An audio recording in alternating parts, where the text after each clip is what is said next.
Welcome back to Jerusalem Dateline. I'm joined here in our studio with Bill Koenig of Watch.org. And Bill, it's great to be with you back here in Jerusalem. Thank you, Chris. Always a pleasure to be here. Yeah. First of all, how can people find about your website, Watch.org? It's a daily update on news, right?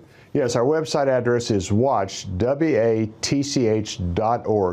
and we post news every day of the year, world news that's biblically relevant with a focus on Israel and the Middle East. Yeah. This is the first time you and your wife have been back here in Israel since October 7th. What's your impressions? Chris, I feel the tension. I really do. I think this was very hard for Israel. But we're spending most of our time in Jerusalem, so people are trying to, stay at their lives, go through their normal lives. But I can sense a level of tension more so than I have in the past. There aren't a lot of tourists here and visitors. In some ways, it's a good opportunity for us to get around to see some sites we want to see again. But when it comes to the people, I feel the tension, Chris. Yeah. And I know many people appreciate when anybody visits here, especially during the war. And you've been a White House correspondent. You follow the news from Washington and Jerusalem.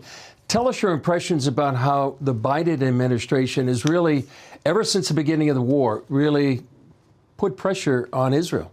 Well, I spent 20 years at the White House under Bush and Obama and Trump, so I saw a little bit of everything. But the Biden administration has been really focused on the two-state plan and even trying to expand the Abraham Accords. But on September 22nd, there was a tremendous amount of pressure by the Biden administration on Netanyahu on a Israel-Saudi normalization agreement. And Netanyahu was there with his graphics and everything, talking about a new time of peace in the Middle East, a time when Jews and Arabs would get along, a possibility of a two-state plan. And also Crown Prince bin Salman from Saudi Arabia was on national TV during that week talking about in the U.S., talking about the possibility of a deal with the Israelis. And then 15 days later, October 7th happened, Chris. And, here's a guy that's going to bring peace to the Middle East, Netanyahu. Some of us are concerned what kind of deal is he going to cut with the Saudis, having to do with the Temple Mount, sovereignty, things like that. And then all of a sudden, he is public enemy number one for the international community. Yeah, yeah.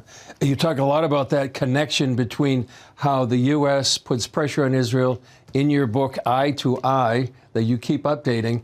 But you also came just from The Hague, something called The Trial. Tell us what that was and why you thought think it's so significant. Well, Pastor Jack Vandertang had a vision and had an idea of presenting a conference in The Hague that would counter the International Court of Justice.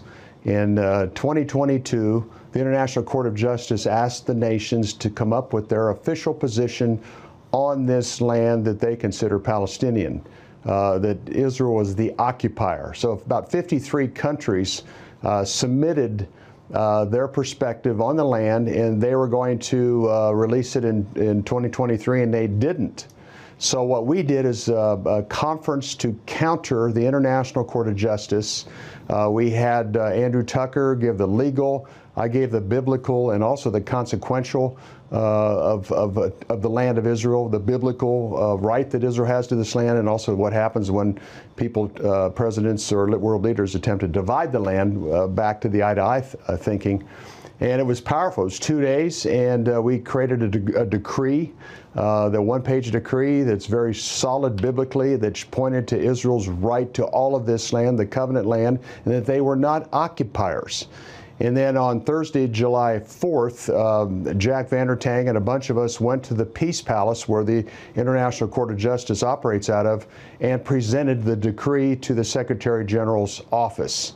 And then a week later, we're hearing that the International Court of Justice, going to be this coming Friday, the 19th, is going to come out with their official position on the land of Israel. So in some ways, I think we wanted to let the 15 members of that court understand Israel's biblical right to the land and judicial right back to San Remo, which Andrew Tucker provided.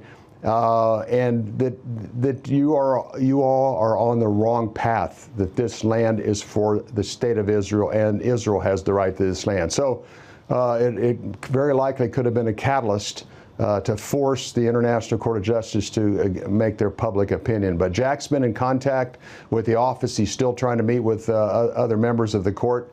But I think it was a very strong decree and a strong position. Our friends Michelle Bachmann, Jim Garlow, Kevin Jessup, Andrew Tucker, David Parsons, we all presented there. And it was powerful, Chris. It was, and one other thing I might add, what's amazing is we didn't get canceled. We're at The Hague, in the World Forum, a very substantial place where many people meet. We didn't get canceled, we didn't have to move, and there was no public protest.